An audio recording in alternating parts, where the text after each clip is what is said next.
Party నేతల నుంచి విపక్ష నాయకుల దాకా మీడియా సంస్థల యజమానుల నుంచి రియల్టర్ల దాకా వాళ్ళు వీళ్ళు అని లేదు, ఎవరిని వదలలేదు. అందరి ఫోన్లను ట్యాప్ చేశారు. వారి కుటుంబ సభ్యులపైన నిఘా పెట్టారు. వ్యక్తిగత వ్యవహారాలన్నీ తెలుసుకున్నారు. తెలంగాణలో పెను కలకలం రేపిన ఫోన్ ట్యాపింగ్ కేసులో ప్రధాన నిందితుడైన రాధాకిషన్ రావు వాంగ్మూలంతో సంచలన విషయాలు వెలుగు చూశాయి.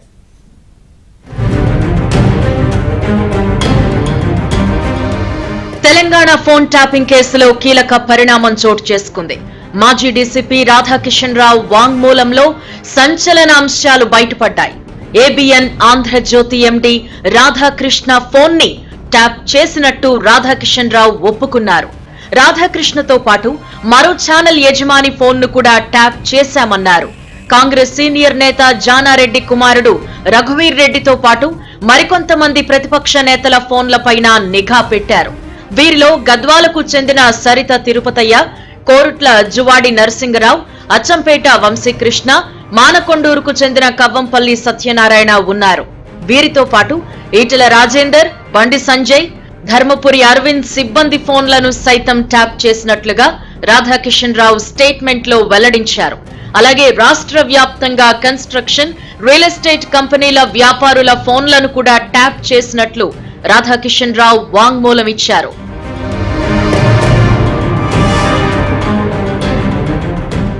బీఆర్ఎస్ కు ఇబ్బందిగా మారిన వ్యక్తుల ఫోన్లపై నిఘా పెట్టినట్లు రాధాకిషన్ రావు తెలిపారు.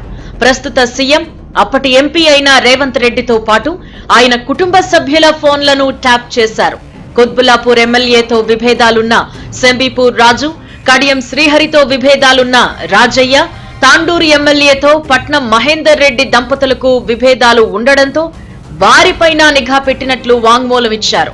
ఆర్ఎస్ ప్రవీణ్ కుమార్, తీగల కృష్ణారెడ్డి, తీన్మార్ మల్లన్న ఫోన్లను కూడా ట్యాప్ చేశారు. అలాగే వాట్సాప్, స్నాప్చాట్లలో మాట్లాడిన వారి వివరాలు కూడా సేకరించారు. ఇందుకోసం ప్రణీత్ రావు ఇంటర్నెట్ ప్రోటోకాల్ డేటా రికార్డ్స్ ను విశ్లేషించినట్లు తెలిసింది. హరీష్ రావు ఆదేశాల ప్రకారం ప్రణీత్ రావుతో ఓ మీడియా సంస్థ యజమాని డైరెక్ట్ గా టచ్ లోకి వెళ్లినట్లు తెలుస్తోంది. మీడియా యజమాని ఇచ్చిన సమాచారంతో పలువురి ఫోన్లు ట్యాప్ చేసినట్లు రాధాకిషన్ రావు ఒప్పుకున్నారు. గతేడాది అక్టోబర్, నవంబర్ నెలల్లో వీఐపీల సమాచారాన్ని ప్రణీత్ రావుకు మీడియా యజమాని అందించారు. కాంగ్రెస్, బీజేపీ నేతలకు ధన సహాయం చేసే వారిపైన నిఘా పెట్టారు. సోషల్ మీడియాలో బీఆర్ఎస్ పార్టీని ట్రోలింగ్ చేసిన వారిని కూడా ప్రణీత్ రావు టార్గెట్ చేశారు.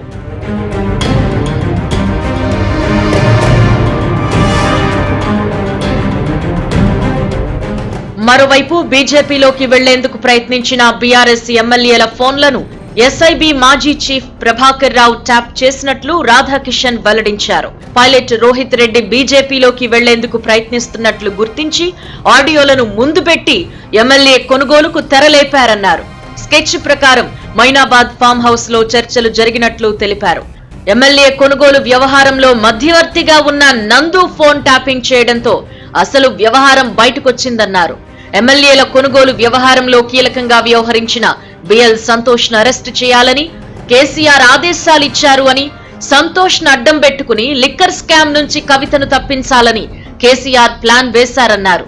అయితే సంతోష్ ను అరెస్టు చేసే ప్రయత్నాలు విఫలం కావడంతో కేసీఆర్ ఆగ్రహం వ్యక్తం చేసినట్లు స్టేట్మెంట్ లో రాధాకిషన్ పేర్కొన్నారు. ఇదిలా ఉంటే ఎమ్మెల్యేల కొనుగోలు వ్యవహారాన్ని బయటపెట్టేందుకు స్పై కెమెరాలు, ఆడియో డివైజ్లను ఇన్స్పెక్టర్ శ్రీనాథ్ రెడ్డి సాయంతో ప్రభాకర్ రావు ఢిల్లీలో భారీ ఎత్తున కొనుగోలు చేశారు అని రాధాకిషన్ రావు స్టేట్మెంట్ లో స్పష్టం చేశారు.